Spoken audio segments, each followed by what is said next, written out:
Imagina que vas a ir a la guerra contra un país que tiene el ejército terrestre más grande del mundo, la mayor cantidad de barcos de guerra y la tercera fuerza aérea más grande. Ahora, además de eso, las fuerzas armadas de este país no solo es grande, sino que también sigue modernizando su equipo. También demuestran la capacidad de realizar operaciones incluso más allá de sus fronteras, mientras mejoran la manera de llevar a cabo complejas operaciones conjuntas entre sus fuerzas. Esta situación es una clara imagen de un enemigo muy fuerte y peligroso. Esta es la dirección que está tomando la República Popular China y su Ejército Popular de Liberación, o EPL, en el corazón de las capacidades militares actuales y futuras de China, incluyendo su entrenamiento, estrategia, tácticas, objetivos y equipamiento. Hay una base intelectual importante: la doctrina militar. ¿Cuáles son las ideas importantes que podemos obtener de esto? ¿Y cómo dará forma al desarrollo del arte de la guerra de China en el siglo XXI? La respuesta a esto podría tener un impacto global de gran alcance. Pero antes de que empecemos, si eres nuevo en nuestro canal, suscríbete para que siempre estés actualizado con este tipo de videos. La pesadilla de Taiwán. El sábado 15 de enero de 2028, los ciudadanos de Taiwán acudieron a las urnas para las elecciones generales del país, donde el presidente Lee Ching-tai fue reelegido para un segundo mandato de 4 años. Unas horas después, comenzó a circular en las redes sociales y en los medios de comunicación de China un solo mensaje. Condenaron al presidente Lee como un parásito separatista, que supuestamente ganó por medios ilegales y conexiones secretas que, según decían, eran comunes en el corrupto sistema político capitalista. Para el lunes 17 de enero, el representante permanente de China ante las Naciones Unidas, Fu Kong, dio una sesión informativa al secretario general y al Consejo de Seguridad. Les informó que Beijing enfrentaría lo que él llamó una amenaza interna. En cuanto a la integridad de su territorio, restablecerán el orden y liderarán la realización de elecciones locales legales para la región administrativa especial de Taiwán. Fu Kong también aclaró que China rechaza el uso de la fuerza para fines políticos, pero él insistió en que tienen derecho a usar la fuerza si son atacados o provocados. No atacaremos si no somos atacados, pero sin duda responderemos si somos agredidos. Esa misma noche, se avistaron numerosos barcos pesqueros chinos cerca de los principales puertos de Taiwán, pero resultó que estos eran parte de la milicia marítima de la Armada China, con la misión de iniciar el bloqueo naval. Durante la noche, una flota compuesta por 15 buques de guerra y varias patrulleras de la Guardia Costera completó el cerco. Al llegar la noche del 18 de enero, una fuerza aún mayor llegó y formó un cerco exterior. También comenzaron las operaciones de aeronaves chinas, volando dentro y fuera de la doble capa del cerco. Al final, otra flota se acercaba al mar de Taiwán, una fuerza de tarea compuesta por buques de desembarco con helicópteros y barcos de asalto anfibio. En general, estos movimientos demostraron que el ejército chino estaba llevando a cabo una operación conjunta planificada, similar a un desembarco anfibio iniciado por un evento político que consideran una amenaza para la seguridad. Aunque estos movimientos eran similares a sus ejercicios militares anteriores, la séptima flota de Estados Unidos, con base en Yokosuka, Japón, fue puesta de inmediato en máxima alerta. En unas memorias escritas posteriormente, el comandante de la flota, el vicealmirante Carl Gantt, dijo que, la verdad, ya estábamos acostumbrados a la impresionante escena de cómo la Marina, la Fuerza Aérea y la milicia chinas rodeaban Taiwán en solo unas horas. Para ellos, eso era como un simple entrenamiento, una forma de afilar las habilidades de su personal y mostrar fuerza tanto a Taipei como a nosotros. Normalmente, monitoreábamos sus movimientos usando una transmisión satelital directa, pero de repente se cortó. Uno a uno, nuestros ojos en el cielo quedaron ciegos, y ahí fue cuando empezamos a preocuparnos en serio. Pero espera, creo que ya nos estamos dejando llevar demasiado por la historia. Si te diste cuenta, este escenario es completamente hipotético. Disculpa. Para los que están viendo y pensaron que ya era 2028, este video se está grabando en 2026, y su objetivo es mostrar cómo China podría llevar a cabo su próxima guerra. Pero, aunque esto es ficticio, sigue estando basado en nuestro conocimiento real sobre la doctrina militar de China y cómo la aplican en sus ejercicios de entrenamiento. En pocas palabras, al estudiar la doctrina militar de China, podemos entender mejor cómo podría ser su próxima guerra. Por eso, Estudiar este tipo de temas no es solo un asunto académico, también es una forma de prepararnos para posibles conflictos en el futuro.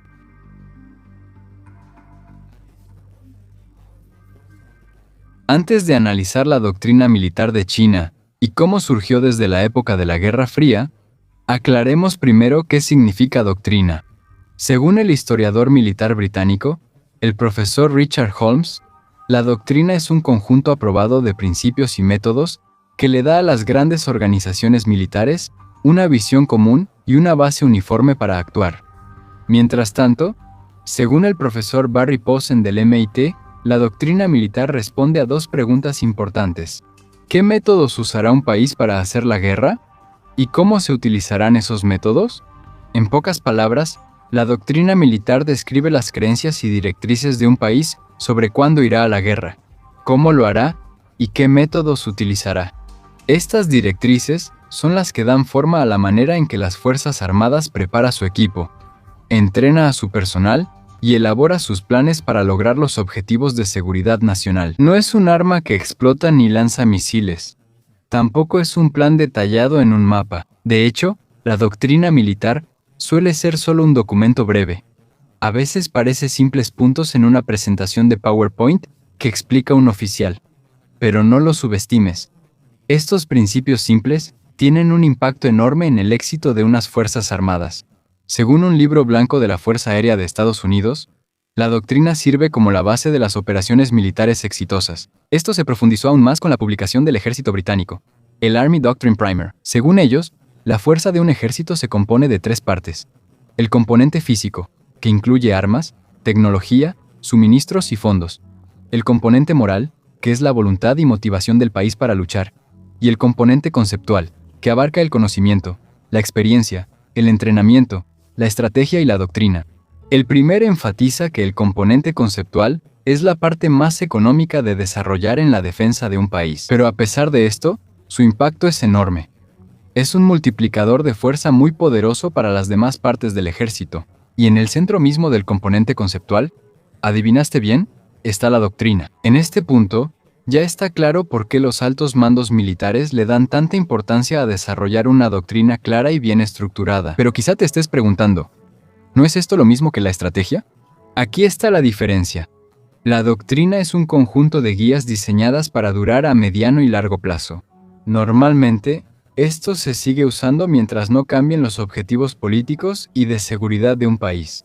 Mientras tanto, la estrategia militar es un plan más específico y concreto que se hace para lograr un objetivo particular en una situación particular, usando las fuerzas, el equipo y los suministros disponibles en ese momento. Ahora que los conceptos básicos están claros, ya podemos analizar la doctrina militar de uno de los ejércitos más poderosos del mundo. Y por supuesto, nos referimos al Ejército Popular de Liberación, o EPL, un ejército que tiene un plan claro.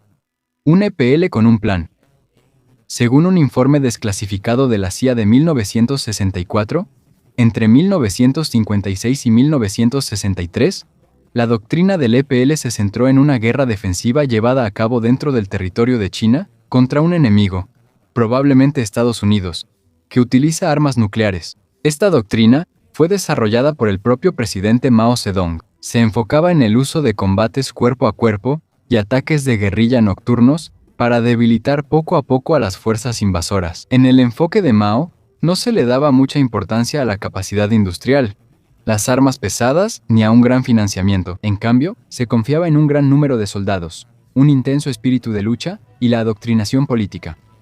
También rechazó la idea de una victoria rápida. Para él, la victoria se lograría a través de una larga guerra de desgaste gradual de las fuerzas enemigas. A principios de la década de 1960, Mao parecía subestimar la importancia de las armas nucleares y otros sistemas modernos.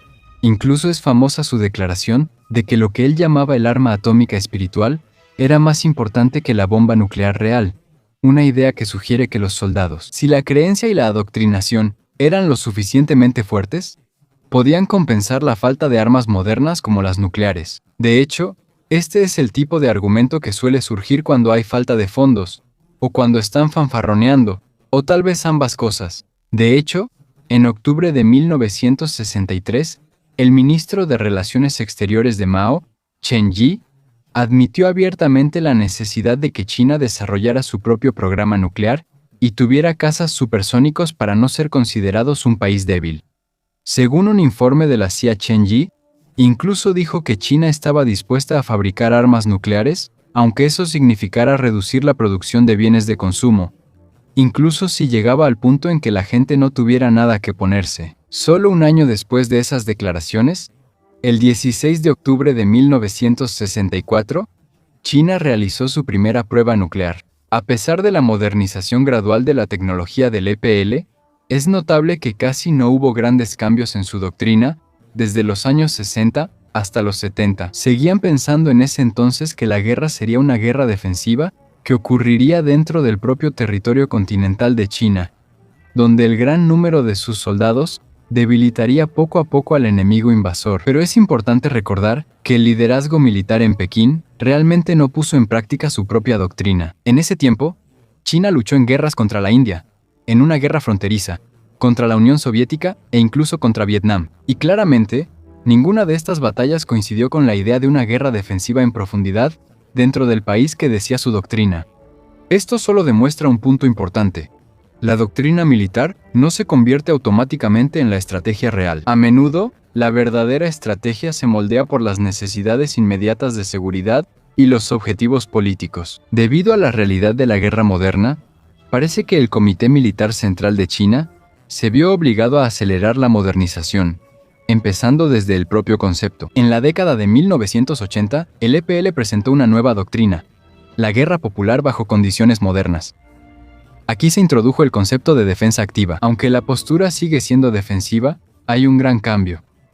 En lugar de esperar al enemigo dentro del país, ahora se le enfrentará cerca de la frontera. Y si el enemigo ya ha entrado, se permitirán operaciones ofensivas contra él. A medida que se acercaba el final de la Guerra Fría, el EPL empezó a mirar a otros países para aprender. Especialmente lo que sucedió en la Operación Tormenta del Desierto. Se demostró que un ejército bien entrenado, completamente equipado y avanzado en tecnología, puede derrotar incluso a fuerzas mucho más grandes, incluso si el enemigo está completamente adoctrinado y lucha en su propio territorio. Debido a esta lección, el EPL comenzó a reducir el tamaño de su ejército, mientras que se asignaron más fondos a la modernización. Como resultado, el Comité Militar Central, o CMC, desarrolló una nueva doctrina llamada ganar guerras locales bajo condiciones de alta tecnología. Esta doctrina de 1993 fue un gran cambio en comparación con las anteriores. Primero, ordenó a todas las ramas del EPL someterse a una modernización masiva, desarrollar armas y adquirir nuevos equipos para ponerse al nivel de los ejércitos más avanzados del mundo. En segundo lugar, enfatizó la importancia de las operaciones conjuntas, la acción coordinada de las diferentes ramas de las Fuerzas Armadas, como las fuerzas terrestres, la Fuerza Aérea, la Marina, y de hecho, empezaron a usar tanto el término operaciones conjuntas que dentro del EPL ya parecía que tenían su propio juego de beber con esa palabra. En pocas palabras, esto significa que todas las ramas de las Fuerzas Armadas trabajan juntas y actúan al mismo tiempo como una sola fuerza. En cuanto a la ubicación, se espera que las próximas guerras de China ocurran en lo que llaman la periferia, lugares fuera de su territorio, incluyendo los océanos y las fronteras. Y aquí es donde entra el cambio más importante. El EPL está dispuesto a atacar primero para destruir de inmediato la capacidad y la moral del enemigo para luchar. En este punto, es importante revisar el pensamiento militar de China desde la época de Mao hasta los años 90, y cómo fue cambiando gradualmente junto con el desarrollo del país.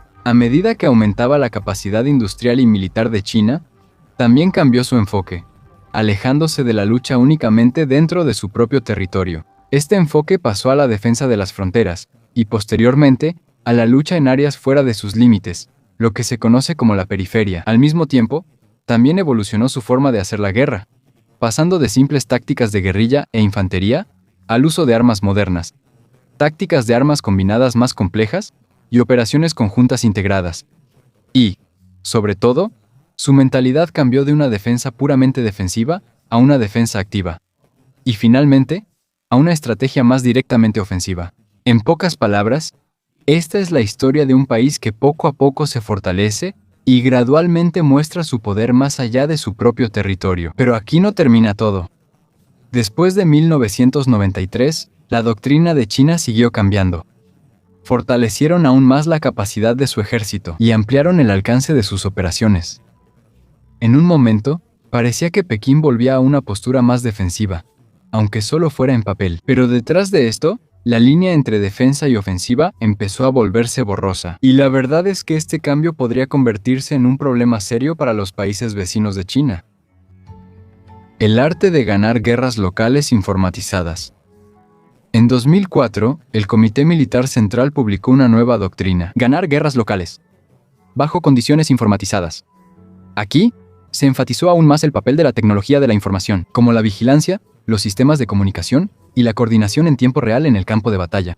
Una década después, en 2014 publicaron una nueva versión: ganar guerras locales informatizadas. En esta época, China bajo Xi Jinping parece haberse alejado del estilo demasiado agresivo de la doctrina de 1993. El principio principal es la defensa activa, con un mensaje simple: no atacaremos si no somos atacados, pero definitivamente responderemos si somos agredidos. En palabras más simples, inténtalo si puedes. Bajo la estrategia de 2014, aunque la postura general es defensiva, el EPL sigue estando listo para llevar a cabo operaciones ofensivas contra cualquiera que ataque. Y no solo eso, estas operaciones pueden extenderse más allá de sus fronteras, en las llamadas regiones periféricas. Esto incluye lo que se llama la primera cadena de islas, una serie de islas desde las Islas Kuriles hasta Borneo, que abarca el Mar Amarillo, el Mar de China Oriental y el Mar de China Meridional. Según la doctrina de 2014, hay 4 principios principales. China no disparará primero y priorizará una solución pacífica. Se evitará el estallido de la guerra, ya sea por medios políticos o militares. Si son atacados, responderán con una acción ofensiva para aplastar al enemigo, y no serán los primeros en usar ni amenazar con armas nucleares. Pero hay un gran pero. Hay un detalle crítico aquí, especialmente en el tercer principio. En algunas situaciones, China puede llevar a cabo lo que llaman defensa activa, incluso si el enemigo aún no ha atacado realmente. Eso significa que pueden lanzar un ataque preventivo. Según el análisis del Departamento de Defensa de Estados Unidos, en 2014, 2016 y 2024, el EPL puede llevar a cabo un ataque preventivo contra un enemigo si China cree que éste se está preparando para atacar, con el objetivo de frustrar sus planes antes de que se lleven a cabo. Además, según el informe de 2016 del Centro de Estudios Estratégicos e Internacionales, Pekín también puede usar la fuerza militar incluso ante amenazas que no sean directamente militares. En pocas palabras, no es necesario que el primer ataque sea con armas o misiles para que China responda. Incluso las acciones políticas o estratégicas pueden ser consideradas como una amenaza por ellos. Como parte de la doctrina, el EPL también ha enfatizado lo que llaman operaciones militares distintas de la guerra, o MUTWS. Esto incluye la respuesta a desastres, misiones humanitarias, mantenimiento de la paz y operaciones antiterroristas. A primera vista, esta dirección parece más pacífica. Parece que esto tiene un significado más profundo. Es la manera de China de expandir su capacidad para realizar operaciones en otros países. Es un paso para mostrar y difundir su poder más allá de sus propias fronteras. Según el análisis de Modern Diplomacy, el interés de China en todo el mundo está creciendo poco a poco junto con el desarrollo de su capacidad para defender esos intereses. En pocas palabras, desde dentro del país, hacia la costa, hasta los mares que los rodean. Por ahora, la doctrina de China sigue enfocada en guerras regionales ilimitadas, aquellas que tienen límites en tiempo, lugar y fuerza que se va a utilizar. Pero la dirección es clara. Esto va hacia un papel global más amplio en el futuro. Según el análisis de Modern Diplomacy sobre la doctrina de 2014, queda claro que el EPL está desarrollando gradualmente intereses globales, junto con la mejora de su capacidad para defenderlos. En pocas palabras, el enfoque militar de China cambió de la defensa interna del país.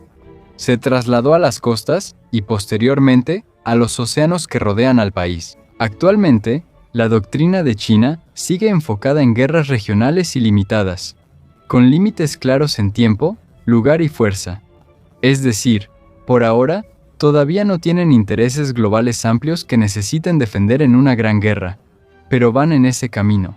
La doctrina de 2014 seguirá siendo importante, pero en noviembre de 2020 tuvo una gran actualización bajo las directrices sobre operaciones conjuntas del Ejército Popular de Liberación de China.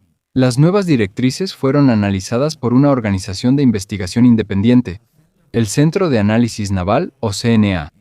Es importante señalar que los analistas del CNA no tuvieron acceso directo al documento original, por lo que su análisis se basa únicamente en especulaciones fundamentadas o conjeturas fundamentadas sobre su contenido. Según el CNA, el objetivo de las nuevas directrices es convertir al EPL en una fuerza capaz de llevar a cabo operaciones conjuntas integradas en múltiples dominios de batalla durante la guerra centrada en la información y la futura guerra inteligente.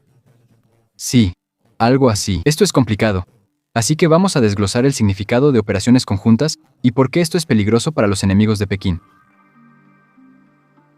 Mejores amigos operando juntos.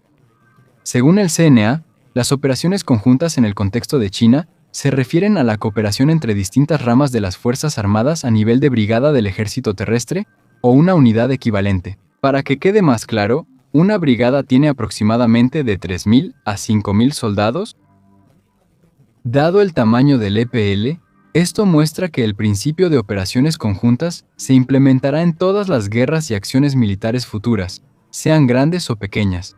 Esto también fue confirmado por el sitio web oficial del EPL en la declaración del mayor general Chen Rangui. El estilo futuro de combate de nuestro ejército será operaciones conjuntas integradas bajo el mando unificado de una organización de comando de operaciones conjuntas. Se puede decir que en el futuro, todas las guerras serán conjuntas, sin importar cuán grandes sean. Si no es conjunta, no es una verdadera guerra. Esta también es la práctica común de las fuerzas militares poderosas en todo el mundo. En noviembre de 2020, un artículo en China Daily citó a una fuente anónima del EPL y a un analista de la Academia de Ciencias Militares. Estas nuevas directrices son necesarias para que las fuerzas militares puedan planificar, organizar y coordinar mejor sus operaciones conjuntas. Nuestras fuerzas otorgan una importancia sin igual al perfeccionamiento de su capacidad para el combate conjunto. Sin embargo, todavía se han encontrado con muchos problemas y preguntas que no han podido resolver. Por eso, las más altas autoridades militares crearon las directrices para proporcionar métodos, soluciones y respuestas a estas preguntas. La perspectiva de este analista muestra algo que puede ser obvio para quienes tienen una mentalidad estratégica. Desde la tercera década del siglo XXI, se espera que las ramas de cualquier fuerza militar moderna trabajen unidas y se coordinen de manera armoniosa, como si fueran amigos. Sin embargo, los nuevos desarrollos muestran que las diferentes ramas del EPL aún no han dominado completamente el concepto de operaciones conjuntas.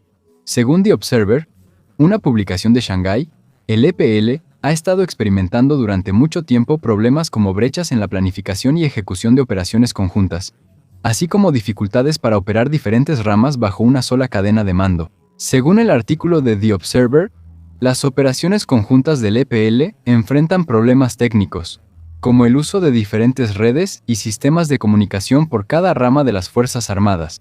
Aún más preocupante, el EPL tiene dificultades con desafíos institucionales profundos que se conocen como parroquialismo entre fuerzas. Este es un término elegante para los celos y pequeños conflictos entre los líderes del ejército de tierra, la Fuerza Aérea, la Marina y la Fuerza de Misiles.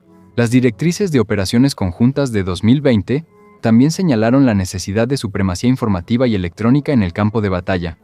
Esto se establece en una doctrina llamada Guerra Integrada de Redes y Electrónica. El objetivo de la INEU es motivar a las fuerzas chinas a lograr la supremacía informativa desde el inicio de la batalla, o incluso antes de que comience. En pocas palabras, la INEU da importancia a atacar o deshabilitar los sistemas de TI y comunicación del enemigo desde temprano, y enfatiza la estricta colaboración entre las ramas en el campo. El surgimiento de la INEW está directamente relacionado con la alta prioridad que el Comité Militar Central y el propio Xi Jinping otorgan a las operaciones en el ciberespacio y la guerra electrónica. Según un informe del PNUD, las operaciones cibernéticas permiten la recopilación de datos con fines de inteligencia y posibles operaciones cibernéticas ofensivas. Esto se puede utilizar para detener o ralentizar las acciones del enemigo al atacar la logística basada en redes, la comunicación y la actividad comercial. También puede ser un multiplicador de fuerza cuando se combina con ataques cinéticos durante una crisis o combate. El INEU y la guerra cibernética se han vuelto tan importantes que afectan lo que el Departamento de Defensa llama el concepto operativo central del EPL, la guerra de precisión multidominio. En una sesión informativa de 2024 ante el Congreso de los Estados Unidos, el Departamento de Defensa explicó que el objetivo de la MDPW es utilizar Big Data e inteligencia artificial para identificar rápidamente las vulnerabilidades clave del sistema operacional de Estados Unidos y luego combinar fuerzas conjuntas en diferentes dominios para llevar a cabo una guerra de precisión. Hasta este punto del video, ya hemos hablado de muchas doctrinas y casi todas tienen nombres parecidos. Disculpen si es un poco confuso. Tomémonos un momento para hacer un resumen. La doctrina militar actual de la República Popular China se basa en el principio de su versión de 2014, llamada Ganar guerras locales informatizadas. Incluye conceptos adicionales de las directrices de noviembre de 2020. El enfoque principal del EPL sigue siendo la guerra local y regional en las fronteras y regiones periféricas de China hasta la llamada primera cadena de islas. Estas batallas se llevan a cabo según el principio de defensa activa, que combina una postura defensiva con el uso de operaciones ofensivas cuando existe una amenaza específica que lo requiera. Y recuerda, las amenazas no tienen que ser puramente militares para provocar una respuesta de las Fuerzas Armadas chinas. Cuando el EPL enfrenta este tipo de peligros, las diferentes ramas se unen para llevar a cabo operaciones conjuntas sin importar cuán grande o pequeña sea la batalla. Una parte importante de estas operaciones conjuntas es la integración de tácticas de guerra cibernética que pueden lanzarse incluso antes de que comience la batalla real. Además, la doctrina llama al EPL a llevar a cabo lo que se conoce como operaciones militares distintas a la guerra, que pueden servir como vía para desarrollar capacidades de proyección de poder. Esto es bueno para ellos, pero por ahora sigue siendo teórico. Como se mencionó antes, la doctrina militar no se convierte automáticamente en un plan o táctica exacta en el combate real. Sin embargo, podemos analizar cómo la doctrina teórica podría afectar el comportamiento de los soldados en los entrenamientos y ejercicios, observando cómo explica el EPL sus gastos y salarios en tiempos de paz. También podemos ver cómo podrían desplegar sus fuerzas cuando llegue la guerra.